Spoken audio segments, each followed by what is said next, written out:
So, okay. All right. So I'm going to get started because if anybody hops in, I think Penny might be joining us, but I'll get started. So what I wanted to do was I wanted to talk about the difference between Brain Pop. So Brain Pop, you remember when we used to go to the computer labs and they used to log in, everybody at Lidditz or everybody at John Beck had a code that they would log in. And basically it was just movies and quizzes. Then a few years, Brain Pop did this amazing update that involves so many different things that I even went to the training. There's so many great things that are at your fingertips that I think would be perfect for online learning. And the IU13, it's part of their package that they purchased for us. So that's a difference between regular Brain Pop and My Brain Pop. With My Brain Pop, the kids can sign in with their Google accounts. You can assign things. They look at their notifications. So I logged in as my daughter, Allie, who's a 5th grader. So once we get to the end, I can show you what it looks like on her end. But the first step in this would be to make sure that you have a My Brain Pop account, not just a regular Brain Pop account. So there's codes for that. So I'm going to present my screen right now. Okay. And I'm going to show you the different codes for the different schools. Let's see. Here we go. Can you see my screen? Yes. Okay, so John Beck is CUMJ3318. So what you would do is you're going to go to your Google Drive and go to that, what I call the waffle, and click on the Brain Pop icon. Oh, there's a Brain Pop icon on that. Yes. I had no idea. Yep, and the kids have that as well. Okay. Do you want me to do that now, or? Yeah, go ahead and do that. Lidditz is the code is right there, FDSE7324. I don't know if you've already entered this code. I did it in service a couple years ago. It's possible that you already have it in there, but I just want to make sure that you are in as for My Brain Pop. And I think it'll have your name at the top for username. And this is where it might prompt you to import your Google Classrooms. Okay, and if it does, I do see my name. Where do I enter the code? So you do see your name? Yes. Okay, so maybe you already entered it. There is something that says enter code, so I'm just going to try that. Okay. Your account is already linked. Okay. Okay, great. All right, so you're all set. Now I'm going to go over here and I'm going to talk about some things. So you have a dashboard. Did it prompt you for Google Classroom or anything? It didn't for me. Okay. So we'll get to that point. I was having issues this morning. I'm wondering if we're trying it at a time where it's really busy. But I know that Janine Walker and Kathy Dommel, they all assign it all through Google Classroom, and the link shows right up, and it's easy for the kids to use. Okay. But what I'll just show you is some of the different features. The first feature I want to show you is how you can scroll down here to Brain Pop Educators. Okay. And you can sort by standards. So if you went to the standard search down here, you can sort by, I can go down to Pennsylvania. So we can pick a subject. Let's say you wanted to do science. And I'll go ahead and pick 4th grade. And it goes all by the standards so that you can know some of the topics that you can take a look at in the Brain Pop, area. But especially for your standard-based report cards, I thought this is a great way to start knowing what, knowing what your standards are and what you have to cover. Right. So now I'm going to go back to Brain Pop.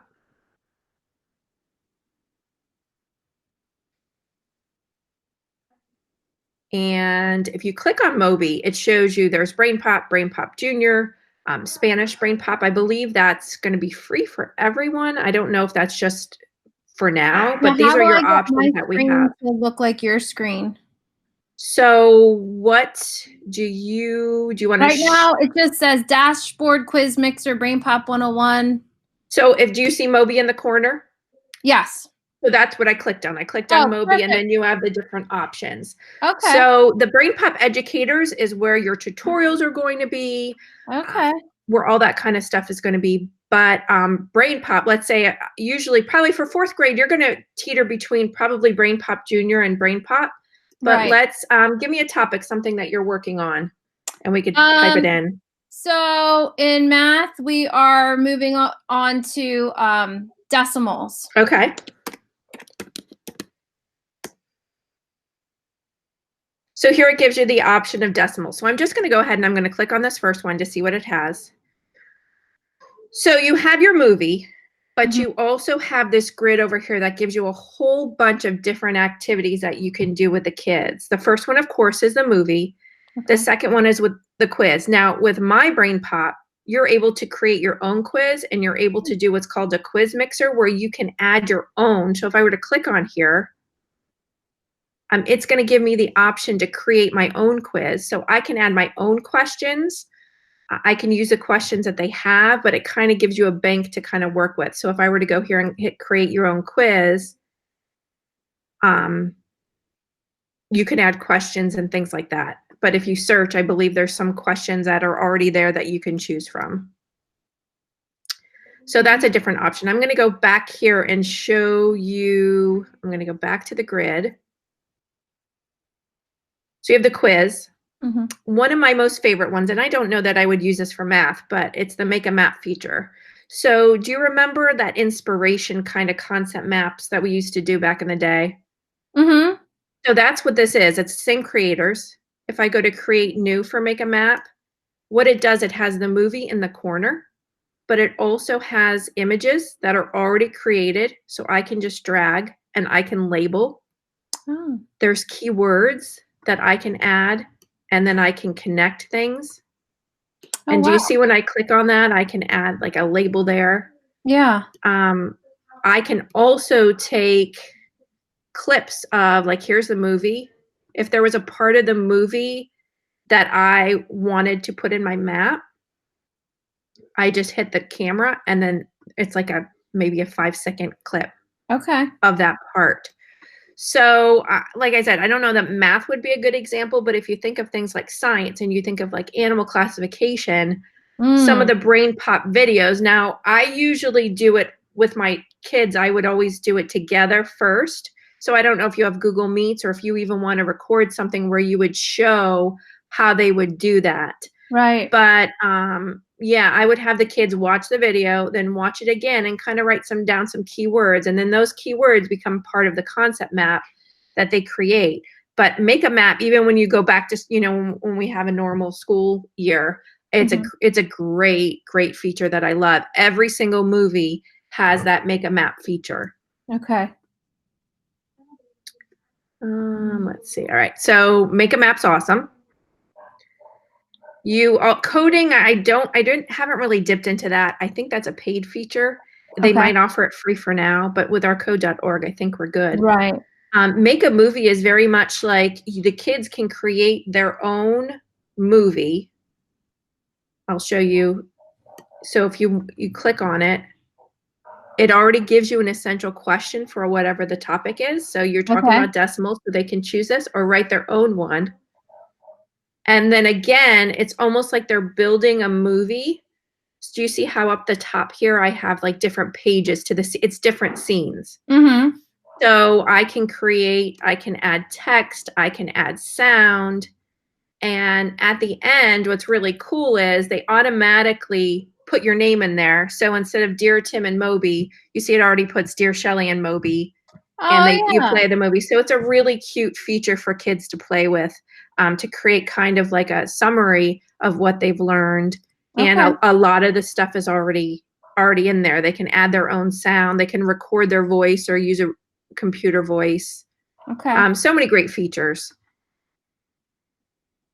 That educator's login, what was that? That educator's Brain Pop at the end that I showed you when we went to standards. There's tons of tutorials as well. Oh, wow. On that. Primary sources and related reading. If you click on these, these are like worksheets. They're online worksheets that you can assign to the kids. So you already have things that are already created. When we go to the assignment builder, I'll show you how you can then choose your primary source. As you're building your assignment, you can choose this as an option. So those are already, for every topic, you might see primary resources. You might see readings. Sometimes they have really cute comics that you could assign to the kids, or you can even send. There's so many great things that are in with this My Brain Pop. Wow. I know, right? It's like this little tunnel. You keep going down, and there's all I these know. little It's a big branches. tunnel too. It's all. I'm very impressed with what they've done. It's all meaningful Yeah. activities, and then we have a worksheet Okay. that goes And along all with this you can assign through Google Classroom? Yes, you can assign this all through Google Classroom. And I'll go in a little minute, in some time, I'm going to show you what it looks like on Allie's end. So Okay. it'll look like when she gets an assignment. But you have graphic organizers. So if I click on the graphic organizer, you know, it's already there. Oh, wow. You have vocabulary cards Mm-hmm. that they can create. And one of my favorites, and they have games, and their games are really good. What I love about it, sometimes they have what are called snap thoughts. So as you're playing the game, and what I love about Brain Pop is that sometimes they don't give you the directions for the games because they want you to figure it out. But if Okay. they have what you see down here, which is called Snap Thought Enabled, that means as I'm playing this game, I'm going to just start the game. So this is like a almost like a card timeline kind of thing. Mm. And this, of course, would probably be way above your students' heads, but there are some really good math games that you could probably find that you would like. But what I love about this is if it is Snap Thought enabled, you click the camera. So the kids take a picture of that spot and they can explain their thought process. So they can write in there why they chose what they chose, why they put it in the order they did, depending on what the game is. So you can assign to the kids, you're going to play this game, but I want you to give me 3 snap thoughts. Okay. And that could be part of your assignment.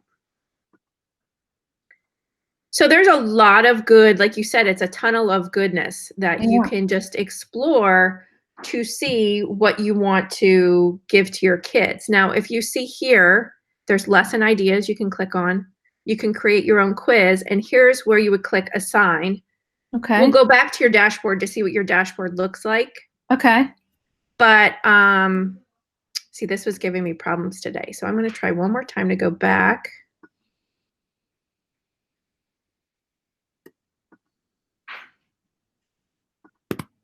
Okay, so it popped up, and now all the things that we looked at are now under decimals. So I can go in and I can choose, okay, I want to watch the kids to watch the movie.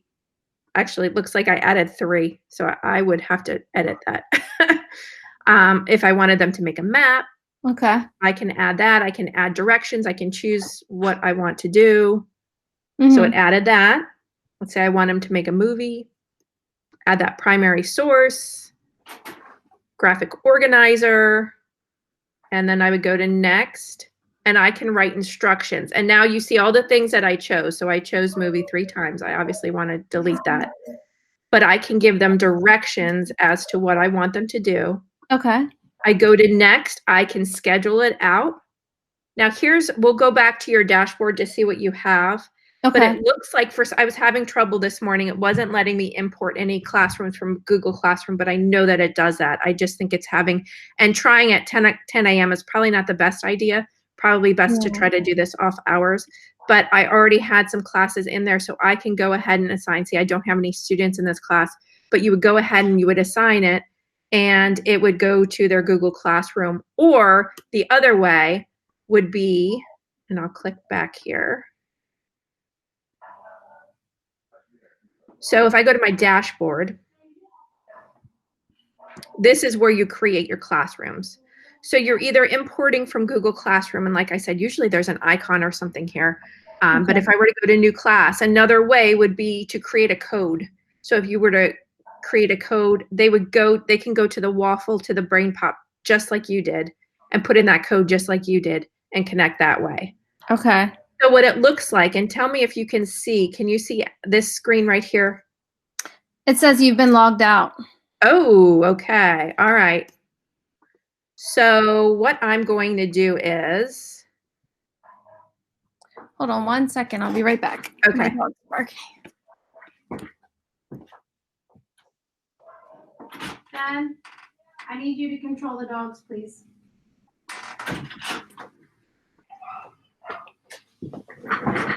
Okay, so you do see it because it says you've been logged out. Yeah. All right, let me refresh this. Nope, of course not. Let's log in.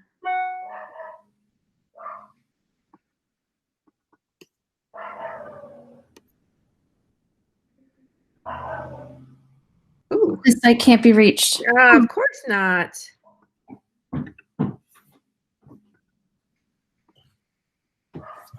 All right, I'm going to try going into her waffle. I'm logged in as my daughter. Going into my waffle, clicking on that brain pop.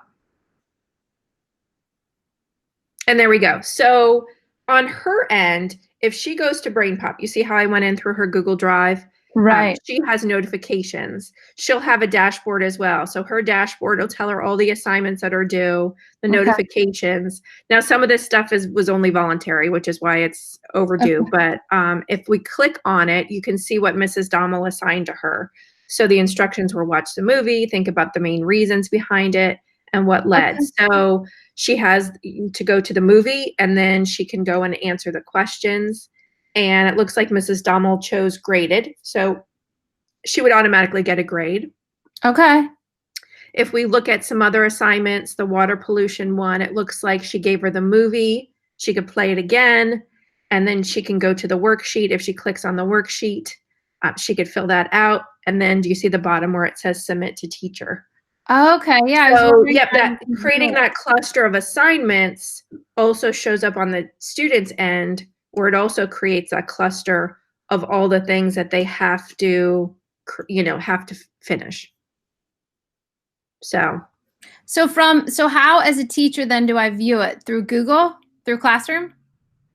View like view what they've done. So to view what they've done, if you go to dashboard, that's a good question. If you go to dashboard, I believe that that's how you would be able to see everybody's. I'm going to stop sharing my screen. But yes, if you went to the teacher dashboard, it should show your classes. You would click on the class. Here, I'm going to show you my screen again because I think it does show that.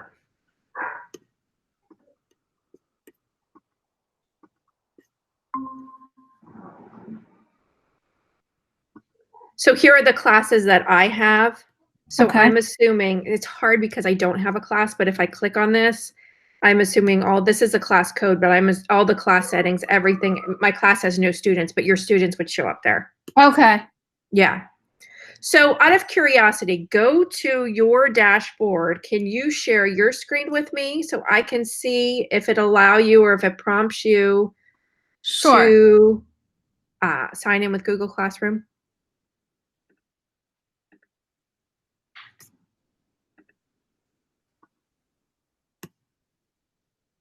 So I just have this. Okay, here's dashboard. Uh-huh. Now that's an old class, so right. I would hit new class. Yes. See, and it's only doing the code thing. It's not doing the Google Classroom option, but I know that they've been having some issues with Google. I wonder if we go back and click on that, if it gives us the option to import from Google Classroom. Okay. Yeah. So what do you want me to do now? So I think that's it. I mean, I kind of gave you a quick overview of all the ways that you can use it. Yeah, I think if I spend some time going through those tutorials, and I definitely think it's worth the time. If you're looking for, you've got like that package of stuff that you can assign. And with your kids, I definitely think it's worth the time. And if you came across where they're having trouble, we could always do an office hour together and have kids that are having trouble come on, and then we can try to problem solve together. Okay. But there's so many resources in this that I think it's worth looking at, especially even for next year as well, not just for online learning. There's a lot of goodies in there that are worth. And the kids enjoy brain pop. So. Oh, absolutely. Who doesn't enjoy it? So. Yeah. Do you have any other questions, or is there anything? I can't think of anything else that I didn't really. I know it was a quick overview, but for you to really dive into, your content, see things that you like. Yeah. And try to explore on my own. I do